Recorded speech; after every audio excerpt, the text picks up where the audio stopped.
chers amis, chers parents, chères familles, chers participants. Je suis très heureux de vous accueillir parce que vous êtes le feu d'artifice de ces journées internationales Jérôme Lejeune. C'est vous qui êtes le bouquet final de ces journées internationales. Et c'est important que vous le sachiez, qu'on vous le dise et qu'on en soit conscient. Tout ce que les scientifiques nous ont dit pendant 2 jours, jeudi et vendredi dernier, n'aurait aucun sens, n'aurait aucun intérêt pratique, n'aurait aucune finalité utile si tous ces efforts n'étaient pas dirigés, n'étaient pas orientés, n'étaient pas mis au service de ceux qui souffrent d'un déficit intellectuel d'origine génétique, de leurs parents, de leurs familles, de leurs proches, de leurs accompagnants.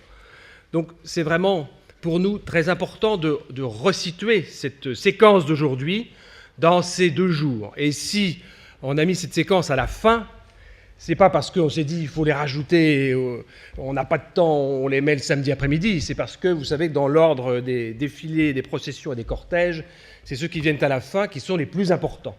Donc c'est parce que vous êtes les plus importants que vous avez place ici ce samedi après-midi en clôture et encore une fois en bouquet final de ce qui s'est passé pendant 2 jours. Alors évidemment, après ce que je viens de dire, il est tout à fait naturel que maintenant, notre premier devoir, notre premier réflexe, ce soit de vous rendre des comptes et de vous rendre compte de ce qui a été dit pendant ces 2 jours. C'est vraiment l'une des finalités de cet après-midi que d'essayer de vous expliquer et de mettre à votre, je dirais, à votre niveau de compréhension, vous qui n'êtes pas des scientifiques, ce qui a été dit pendant 2 jours, jeudi et vendredi. Alors, c'est notre devoir de le faire, parce que, encore une fois, c'est vous qui êtes ce sont les familles et les personnes concernées qui sont les bénéficiaires, ce sont les familles et les personnes concernées qui sont les sujets des études, des recherches, des travaux qui ont été exposés pendant ces 2 jours, et c'est même vous qui, de plus en plus maintenant, c'est une évolution récente, êtes les prescripteurs et même les commanditaires de ces travaux. De plus en plus, les associations de malades, un petit peu à l'image de ce qui s'est fait aux États-Unis depuis déjà des années. Ce phénomène-là concerne maintenant la France, c'est nouveau et il faut s'en réjouir d'une certaine manière. Donc, notre devoir, c'est vraiment de vous rendre ces comptes. Et en même temps, c'est de vous rendre des comptes qui soient acceptables, qui soient recevables et qui soient audibles. Moi-même, je suis loin d'avoir tout compris pendant ces 2 jours, jeudi et vendredi. Et c'est la mission impossible que je confie au professeur Pierre Camoun, qui va prendre la parole après moi tout à l'heure pour essayer de vous dire ce qui est à retenir de ces 2 journées. Et je le dis pour le mettre à l'aise que si vous ne comprenez pas, ce ne sera pas de votre faute, mais ce sera de la sienne, évidemment. Voilà. Bon, comme ça, au moins, les choses sont dites et il est tout à fait à l'aise. La deuxième chose que je voulais vous dire, c'est que la perspective scientifique, elle est élevée, mais elle est parfois aussi un peu lointaine. Et nous ne sommes pas des rêveurs, nous ne sommes pas à la grotte de Lourdes, et les miracles en matière scientifique sont assez peu fréquents. Et donc, considérer qu'on ne peut rien faire parce qu'on n'a pas mis en échec telle ou telle pathologie, telle ou telle cause de retard mental, telle ou telle cause de déficit intellectuel, considérer qu'on ne peut rien faire, c'est évidemment ou bien un mensonge, ou bien une ignorance, ou bien de l'égoïsme, ou les 3 à la fois. On peut, et vous en êtes, j'espère, témoins et conscients, faire des quantités de choses, des dizaines, des centaines, des milliers de choses au profit de ceux et celles qui souffrent de déficience intellectuelle d'origine génétique, quand bien même on ne parviendrait pas encore aujourd'hui à mettre en échec la pathologie principale et le retard mental dont les uns et les autres nous souffrons. Et c'est ça aussi qui constitue le cœur de cet après-midi. Vous allez entendre un certain nombre de médecins qui, pour certains, travaillent à l'Institut Jérôme Lejeune, pour d'autres sont des amis et des relations de l'Institut Jérôme Lejeune, et qui vont vous parler d'un certain nombre de sujets qui sont beaucoup plus proches, qui touchent le prendre soin, comme le dit si bien le professeur Rétoré, prendre soin des personnes. Ça, c'est quelque chose qui mobilise l'Institut tous les jours, et ce sont des résultats et des avancées qui sont souvent plus tangibles et plus accessibles que les perspectives scientifiques que l'on trace, qui sont plus à moyen terme, voire à long terme. Donc il y a des choses qui sont faites, qui peuvent être faites, qui continuent à être faites au quotidien et qui améliorent considérablement la vie des personnes concernées et de leurs familles. Et ça, c'est à un horizon très proche, c'est accessible, c'est à portée de main.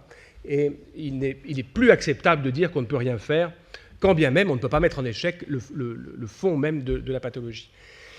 Et puis il y a une troisième chose que je voudrais dire, c'est que naturellement, la médecine c'est très bien, la science c'est très bien, mais il faut vivre aussi. Et si on peut vivre en faisant l'économie de la science et de la médecine, c'est encore mieux. Et je voudrais dire un mot de toute la dimension médico-sociale qui est portée par un invité dont je dois malheureusement vous dire qu'elle ne sera pas là physiquement. Il s'agit de Madame Christelle Prado, qui est présidente de l'UNAPI, que nous avons invitée, qui nous a fait la joie et l'honneur d'accepter cette invitation, et je me réjouissais évidemment de l'accueillir et de vous la présenter physiquement. Je pense même que beaucoup d'entre vous, bien sûr, la connaissent. Cette participation de la part de l'UNAPI était très importante en la personne de Mme Prado. Alors, il faut dire qu'elle ne sera pas là physiquement parce qu'elle a raté son train ou que son train a été annulé plus exactement, mais qu'il y aura une intervention de sa part qui a été enregistrée et qui prendra toute sa place. Mais évidemment, on regrette quand même qu'elle ne soit pas là.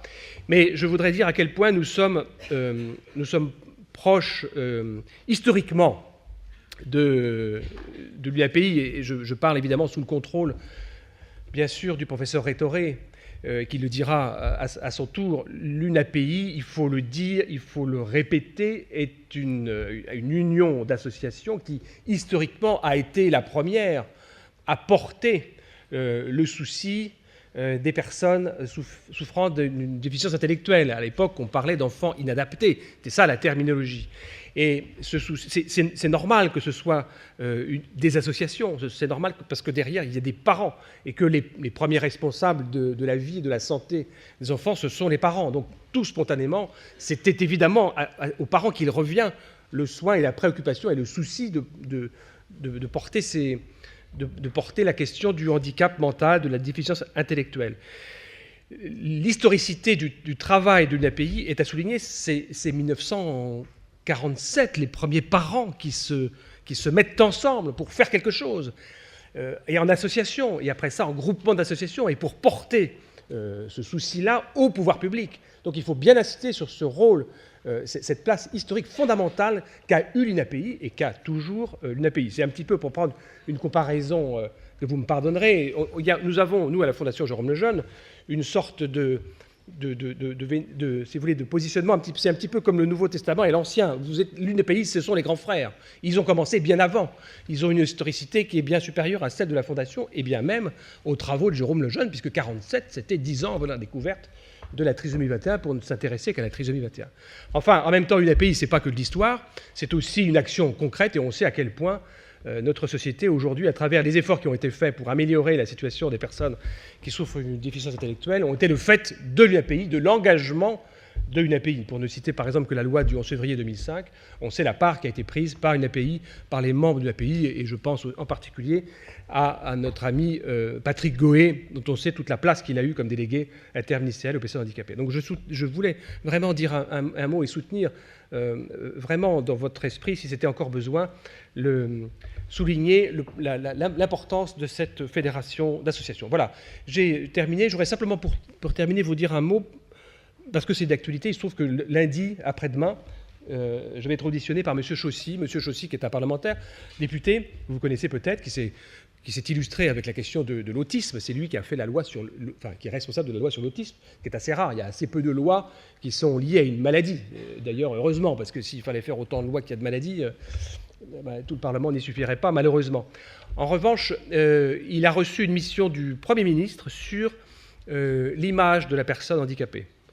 Une mission, et donc il a fait des auditions, et donc il m'a proposé de m'auditionner. Donc je m'interroge encore pour savoir ce que je vais lui dire, parce que s'interroger sur l'image qui est perçue de la personne handicapée dans la société, je trouve que la formulation de la question a même un caractère un peu provocateur. On a envie de dire, mais attendez, il y a des choses qu'il faudrait faire et que vous ne faites pas, et il y a des choses que vous faites et qu'il ne faudrait pas faire, déjà pour commencer. Après ça, l'image de la personne handicapée, on ressortirait plus grandi.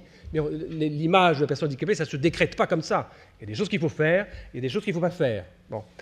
Alors voilà, si vous pensez, je serais très heureux de pouvoir échanger avec vous dans les intercours pour que vous puissiez nourrir la réflexion que je vais devoir produire demain à Monsieur Jossy. Voilà, je vous souhaite une excellente après-midi et à tout à l'heure.